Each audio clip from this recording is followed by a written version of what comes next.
Hello दोस्तों, स्वागत है आपका अपने चैनल कैरियर टेक फंडा में। मैं खुशबू और आज की इस वीडियो में हम बात करने वाले हैं एमएमए ट्रेड के लिए जो इम्पोर्टेंट क्वेश्चन आंसर सीरीज चल रही है फॉर सीआईटीएस एंट्रेंस एग्जाम, उसी के अंतर्गत ये आज की हमारी चौथी क्लास है। इससे पहले की 3 क्लासेज हो चुकी हैं जिसे आप प्लेलिस्ट में जाकर चेक कर सकते हैं। और अगर आपने अभी तक हमारे चैनल को सब्सक्राइब नहीं किया है तो ज़रूर से सब्सक्राइब कर लीजिए आगे ऐसी ही क्लासेस पाने के लिए और सीआईटीएस से जुड़ी हर एक अपडेट सबसे पहले पाने के लिए।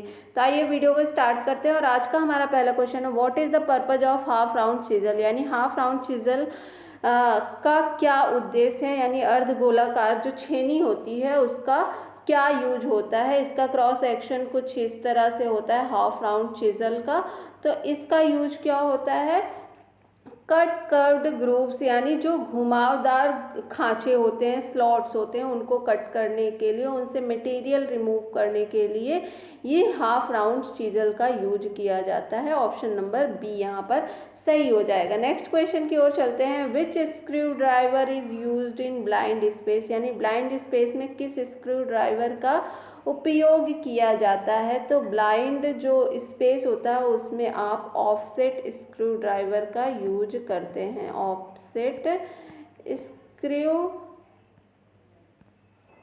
ड्राइवर का यूज किया जाता है, ठीक है, ब्लाइंड स्पेस में।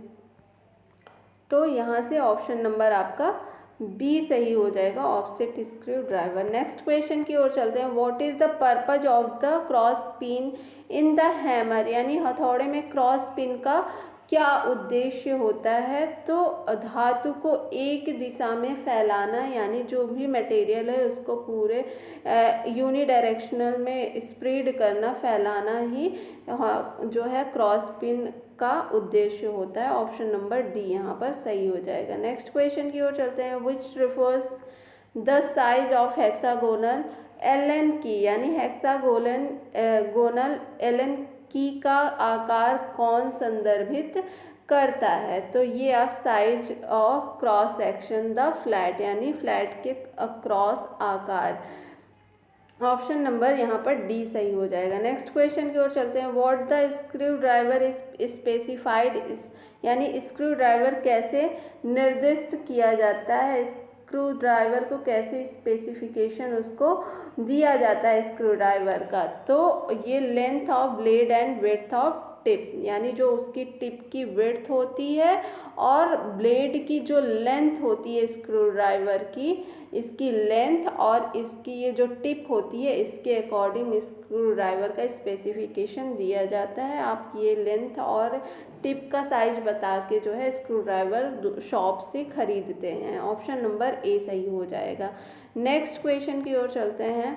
विच part of engine can be measured by dial gauge, यानी डायल गेज के द्वारा इंजन के किस भाग का माप किया जा सकता है, माप लिया जा सकता है। तो सिलेंडर बोर का जो मेज़रमेंट होता है उसको डायल गेज के द्वारा ले सकते हैं। ऑप्शन नंबर यहाँ पर डी सही हो जाएगा। नेक्स्ट क्वेश्चन की ओर चलते हैं। What is the working principle of dial test indicator, यानी डायल टेस्ट इंडिकेटर का कार्य सिद्धांत क्या होता है। डायल टेस्ट इंडिकेटर का तो ये लीनियर मोशन को क्या करता है, यानी रेखीय गति को क्या करता है, रेखीय गति को घूर्णीय गति में कन्वर्ट करता है, ठीक है, घूर्णीय गति में, यानी linear motion into rotary motion में ये चेंज करता है dial test indicator. Option number यहाँ पर डी सही हो जाएगा। नेक्स्ट क्वेश्चन की ओर चलते हैं। Which instrument is use to check the run out of crankshaft journals, यानी क्रैंकशाफ्ट जर्नल के रन आउट की जांच के लिए किस उपकरण का यूज किया जाता है। तो यहाँ पर डायल टेस्ट इंडिकेटर का ही यूज करते हैं क्रैंकशाफ्ट जर्नल के रन आउट की जांच करने के लिए। ऑप्शन नंबर बी सही हो जाएगा। Next question. Which gauge is use to check the spark plug gap, यानी स्पार्क प्लग गैप की जांच करने के लिए किस गेज का उपयोग यहाँ पर किया जाता है। तो फिलर गेज जो है वो 2 पार्ट्स के बीच जो छोटा सा गैप होता है, थोड़ा गैप होता है, उसको चेक करने के लिए फिलर गेज का यूज करते हैं। फिलर गेज में कई सारी ब्लेड्स होती हैं, अलग अलग थिकनेस की, अलग अलग साइज की। ऑप्शन नंबर यहाँ पर डी सही हो जाएगा। नेक्स्ट क्वेश्चन की ओर चलते हैं। Which instrument used to check the piston ring end gap, यानी पिस्टन रिंग एंड गैप को चेक करने के लिए किस उपकरण का यूज किया जाता है। तो यहाँ पर पिस्टन रिंग एंड गैप का यूज जो है गैप को चेक करने के लिए यहाँ भी फिलर गेज का ही यूज करते हैं, यानी किसी भी पार्ट्स के बीच में अगर थोड़ा गैप है तो उसको चेक करने के लिए हम हमेशा फिलर गेज का यूज करते हैं। ऑप्शन नंबर ए सही हो जाएगा। Next question, What are the two instruments used to measure the warpage of the flywheel, यानी फ्लाई व्हील के वारपेज को मापने के लिए उपयोग किए जाने वाले दो उपकरण कौन से हैं। ये दो उपकरण तो ये है straight edge and feeler gauge. Option number यहाँ पर डी सही हो जाएगा। Next question, which precision instrument used for taking external, internal and depth measurement, यानी बाहरी, आंतरिक और गहराई मापने के लिए किस परिशुद्ध उपकरण यानी प्रेसिजन इंस्ट्रूमेंट का यूज किया जाता है। तो आपको पता होगा वर्नियर कैलिपर के द्वारा क्या कर सकते हैं, जो उसके नीचे वाले लोअर जॉज होते हैं उनसे हम इंटरनल डायमीटर मेज़र कर सकते हैं, और ऊपर जो जॉज होते हैं उनसे हम एक्सटर्नल डायमीटर या थिकनेस मेज़र कर सकते हैं, और जो डेप्थ बार होता है उसके द्वारा हम गहराई की माप कर सकते हैं वर्नियर कैलिपर के द्वारा। ठीक है, तो ऑप्शन नंबर यहाँ पर ए सही हो जाएगा। नेक्स्ट क्वेश्चन की ओर चलते हैं। नेक्स्ट क्वेश्चन है आपका, what is the use of ratchet stop in outside micrometer, यानी आउटसाइड माइक्रोमीटर में जो रैचेट स्टॉप होता है उस पार्ट का क्या उपयोग होता है। तो वो क्या कार्य करता है, जो रैचेट स्टॉप होता है प्रिवेंट एक्सेसिव प्रेशर, यानी जो अधिक प्रेशर ना अप्लाई हो पाए जिससे हमारी रीडिंग खराब हो सकती है, उसके लिए रैचेट स्टॉप का यूज करते हैं। प्रिवेंट एक्सेसिव प्रेशर यानी एक्सेसिव प्रेशर को रोकने के लिए रैचेट स्टॉप का यूज करते हैं।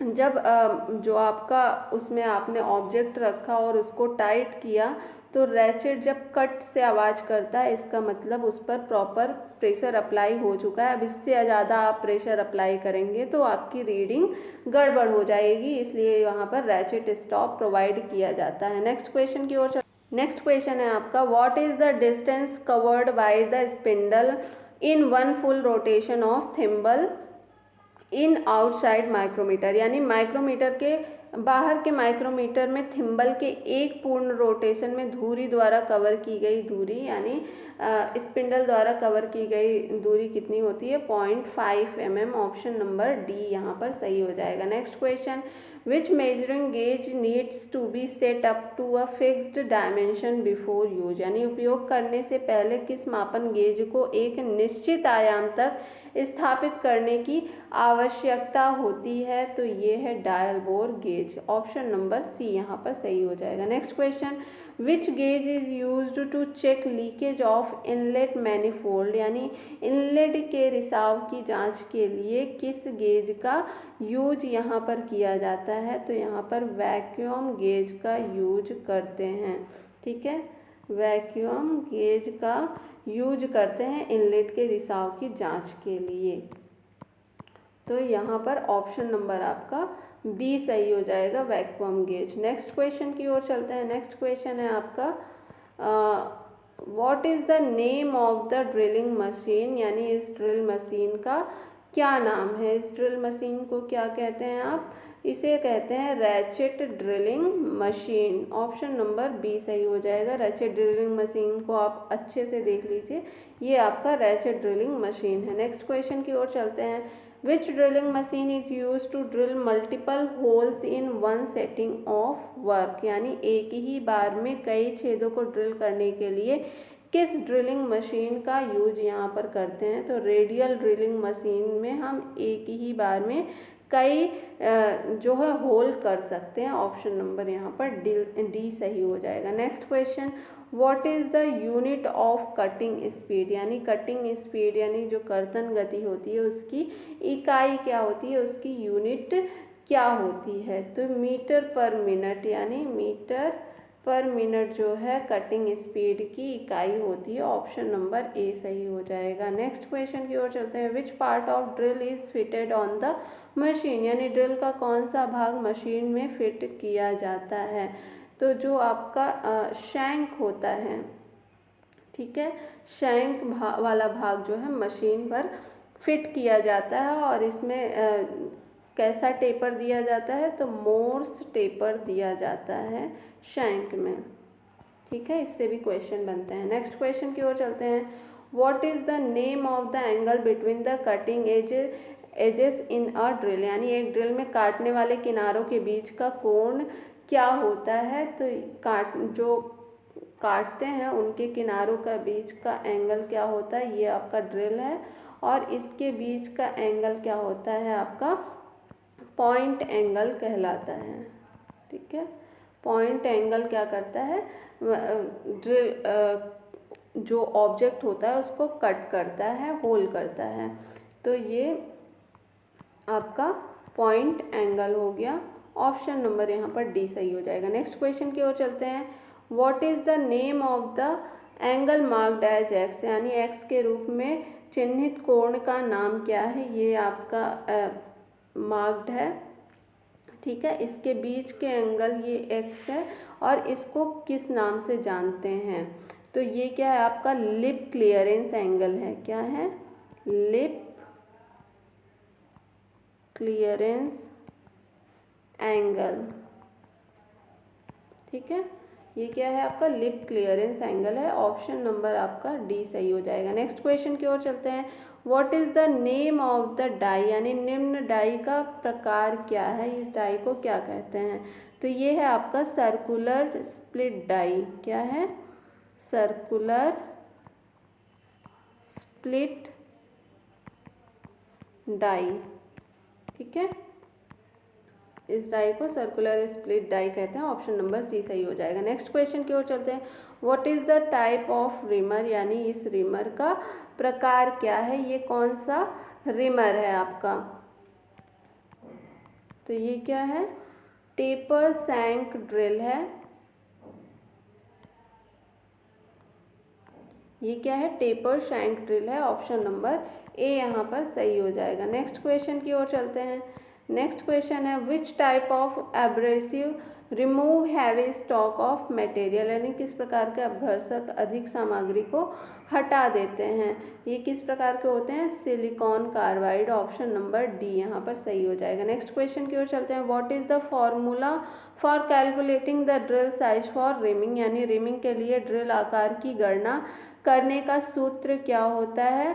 तो ड्रिल साइज की गणना करने का सूत्र क्या होता है? Drill size is equal to reamed size minus under size plus over size.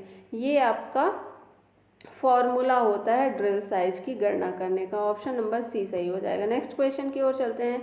What is the material used in hand reamer, यानी हैंड रिमर में प्रयुक्त सामग्री क्या है? हैंड रिमर के लिए किस मटेरियल से बनाया जाता है हैंड रिमर को? तो ये आपका HSS से बनाया जाता है, यानी हाई स्पीड स्टील का बनाया जाता है। ऑप्शन नंबर यहाँ पर सी सही हो जाएगा। नेक्स्ट क्वेश्चन की ओर चलते हैं।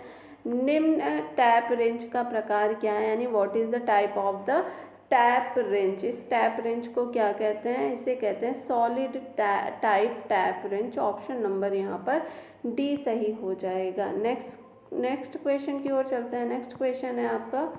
What is the type of the die, यानी ये डाई का प्रकार क्या है? इस डाई को क्या कहते हैं? तो इसे कहते हैं डाई नट। ऑप्शन नंबर यहाँ पर ए सही हो जाएगा। नेक्स्ट क्वेश्चन की ओर चलते हैं। What is the name of the operation, यानी ये जो ऑपरेशन हो रहा है इसको क्या कहते हैं? तो ये आपका रिमिंग ऑपरेशन हो रहा है। कौन सा ऑपरेशन हो रहा है? रिमिंग ऑपरेशन हो रहा है। रिमिंग ऑपरेशन में क्या होता है? पहले से ड्रिल किया हुआ, यानी जो कोई होल है जो कि पहले से ड्रिल किया गया है उसको फिनिश देने का काम क्या करता है? रिमिंग प्रोसेस के द्वारा फिनिशिंग का कार्य दिया जाता है ड्रिल किए हुए होल को, ठीक है। और बहुत कम मात्रा में ये अंदर के मटेरियल को रिमूव करता है रिमिंग में।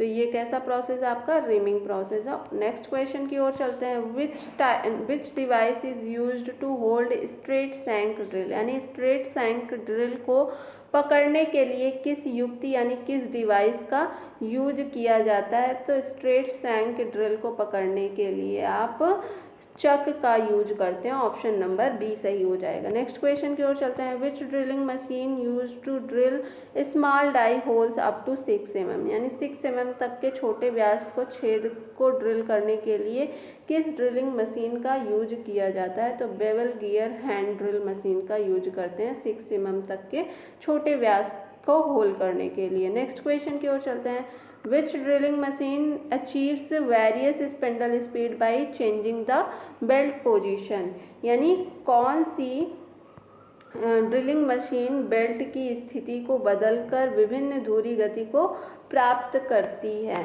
तो ये क्या है आपका, सेंसिटिव बेंच ड्रिलिंग मशीन है, ऑप्शन नंबर डी सही हो जाएगा। नेक्स्ट क्वेश्चन की ओर चलते हैं। नेक्स्ट क्वेश्चन है, which type of vice is use to hold a job for drilling, यानी ड्रिलिंग के लिए जॉब को पकड़ने के लिए किस प्रकार के वाइस का यूज किया जाता है, वाइस का प्रयोग किया जाता है। तो मशीन वाइस में जॉब को होल्ड करके आप ड्रिलिंग ऑपरेशन करते हैं, ऑप्शन नंबर सी सही हो जाएगा। नेक्स्ट क्वेश्चन की ओर चलते हैं, what is the selection of a tap drill size, यानी एक टैप ड्रिल साइज का आकार का चयन होता है किसके द्वारा।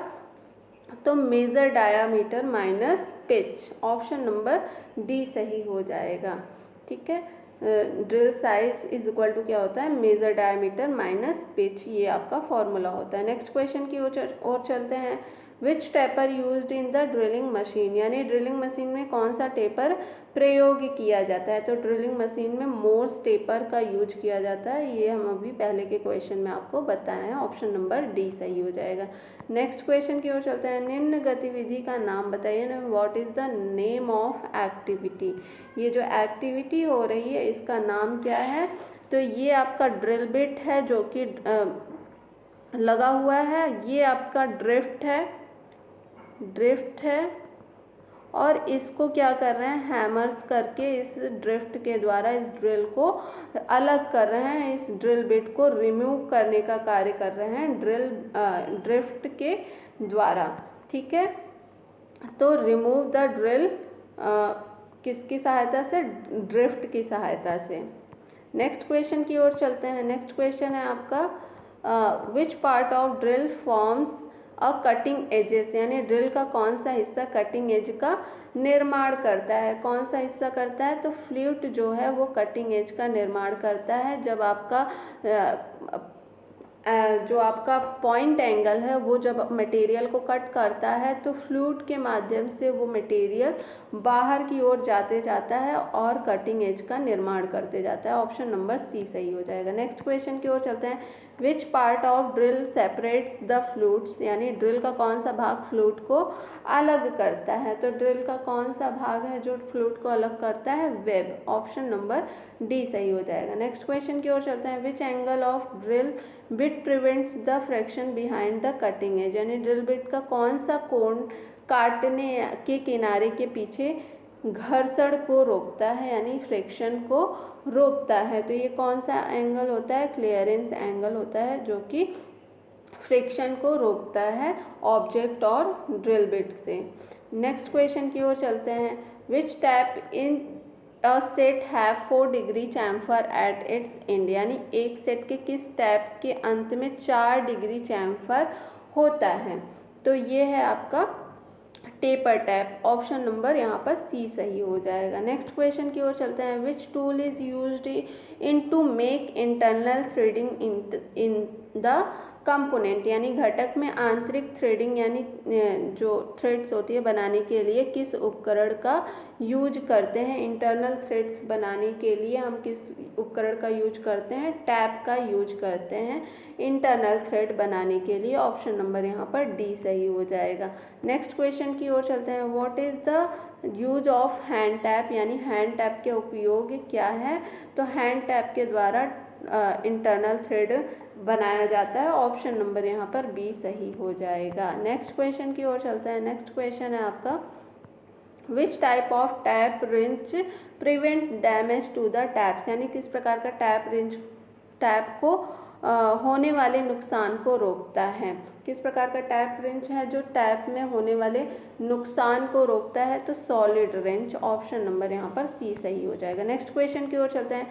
विच tool is use to make external thread on the pipe, यानी पाइप पर बाहरी चूड़ियाँ थ्रेड काटने के लिए किस उपकरण का यूज किया जाता है? एक्सटर्नल थ्रेड को बनाने के लिए हम डाई का यूज करते हैं। टैप का काम है इंटरनल थ्रेड बनाने के लिए और डाई से हम एक्सटर्नल थ्रेड बनाते हैं। ऑप्शन नंबर सी सही हो जाएगा। नेक्स्ट क्वेश्चन की ओर चलते हैं। Which is use to hold the die, यानी डाई को पकड़ने के लिए किसका उपयोग किया जाता है? तो डाई को पकड़ने के लिए स्टॉक का यूज करते हैं। ऑप्शन नंबर सी सही हो जाएगा। नेक्स्ट क्वेश्चन की ओर चलते हैं। Which is the multi point cutting tool, यानी मल्टी पॉइंट कटिंग टूल कौन सा है? इनमें से मल्टी पॉइंट कटिंग टूल कौन सा है?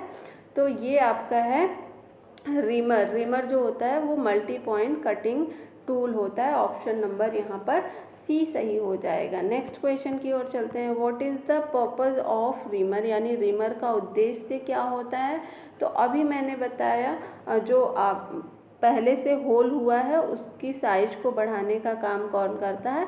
रिमर करता है। साइज को बढ़ाने का और होल को फिनिशिंग का कार्य करता है। ऑप्शन नंबर डी सही हो जाएगा। नेक्स्ट क्वेश्चन की ओर चलते हैं। Which is the hardest abrasive material, यानी सबसे कठोर अपघर्षक पदार्थ कौन सा है? तो सबसे कठोर अपघर्षक आपका डायमंड है। ऑप्शन नंबर ए सही हो जाएगा। याद रखिएगा इस क्वेश्चन को। Which process improve the ceiling between the mating parts, यानी कौन सी प्रक्रिया है जो मेटिंग पार्ट्स के बीच सीलिंग में सुधार करती है? तो ये कौन सी प्रोसेस होती है? लैपिंग प्रोसेस होती है। ठीक है, लैपिंग प्रोसेस। लैपिंग प्रोसेस क्या करती है? लैपिंग प्रोसेस मेटिंग पार्ट के बीच सीलिंग में सुधार करती है। ठीक है, तो यहाँ से आपका ऑप्शन नंबर डी सही हो जाएगा, लैपिंग। नेक्स्ट क्वेश्चन की ओर चलते हैं। नेक्स्ट क्वेश्चन है what is the formula to find out cutting speed, यानी कटिंग स्पीड ज्ञात करने का सूत्र क्या है? तो कटिंग स्पीड ज्ञात करते कैसे हैं? n is equal to pi D N is upon 1000। ठीक है, पाई डी एन अपॉन 1000 ये हमारा कटिंग स्पीड फाइंड करने का फॉर्मूला है। ऑप्शन नंबर डी सही हो जाएगा। नेक्स्ट क्वेश्चन की ओर चलते हैं। What is the reason for weak cutting edge of twist drill, यानी ट्विस्ट ड्रिल को कमज़ोर कटिंग का क्या कारण हो सकता है? इसका क्या कारण हो सकता है? क्लियरेंस एंगल जो है बहुत अधिक होने से ये जो कमज़ोर कटिंग करेगा आपका ट्विस्ट ड्रिल। ऑप्शन नंबर यहाँ पर बी सही हो जाएगा। नेक्स्ट क्वेश्चन की ओर चलते हैं। What is the reason for twist drill does not cut, यानी ट्विस्ट ड्रिल के कटिंग न करने का कारण क्या है? अगर कोई ट्विस्ट ड्रिल है वो कटिंग नहीं कर पा रहा है सही से, तो उसका रीज़न क्या हो सकता है? Clearance angle is too small. जो क्लियरेंस एंगल है वो बहुत कम है, बहुत छोटा है, इसलिए वो कटिंग नहीं कर सकता। ऑप्शन नंबर ए सही हो जाएगा। Next question. What will be the effect on the hole if worn out reamer is used, यानी घिसा हुआ रिमर प्रयोग किया जाता है तो छेद पर क्या प्रभाव पड़ेगा? यानी घिसा हुआ रिमर यूज कर रहे हैं तो छेद पर क्या प्रभाव पड़ेगा? अंडर साइज कट होगा। ऑप्शन नंबर यहाँ पर बी सही हो जाएगा। नेक्स्ट क्वेश्चन की ओर चलते हैं। नेक्स्ट क्वेश्चन है how electrons moves in a conductor, यानी एक चालक कंडक्टर में इलेक्ट्रॉन कैसे चलते हैं? चालक कंडक्टर में इलेक्ट्रॉन्स कैसे चलते हैं? वोल्टेज डिफरेंस के द्वारा। ऑप्शन नंबर यहाँ पर डी सही हो जाएगा। नेक्स्ट क्वेश्चन की ओर चलते हैं। Which is the ohm's mathematical expression, यानी ओम का गणितीय अभिव्यक्ति कौन सी है?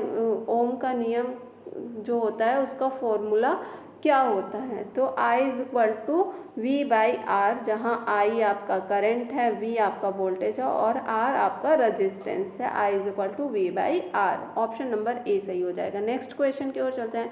What is the resistor is used in the vehicle flasher unit, यानी वाहन फ्लैशर इकाई में किस प्रकार के प्रतिरोध का उपयोग किया जाता है? वाहन फ्लैशर इकाई में तो इसमें किस प्रकार का प्रतिरोध का यूज किया जाता है? बैलास्ट रजिस्टर का यूज करते हैं। ऑप्शन नंबर ए सही हो जाएगा। Next question.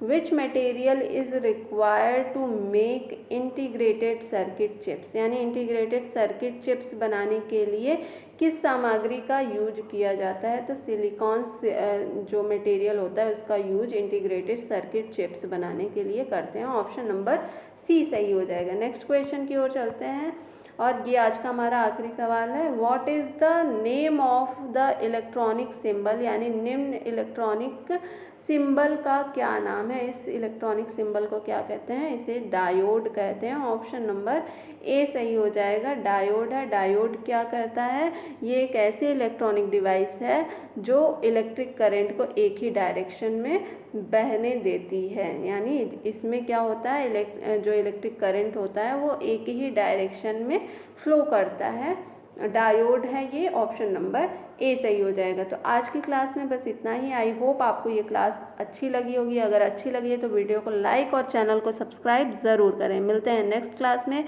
नई वीडियो के साथ, तब तक के लिए बहुत बहुत धन्यवाद।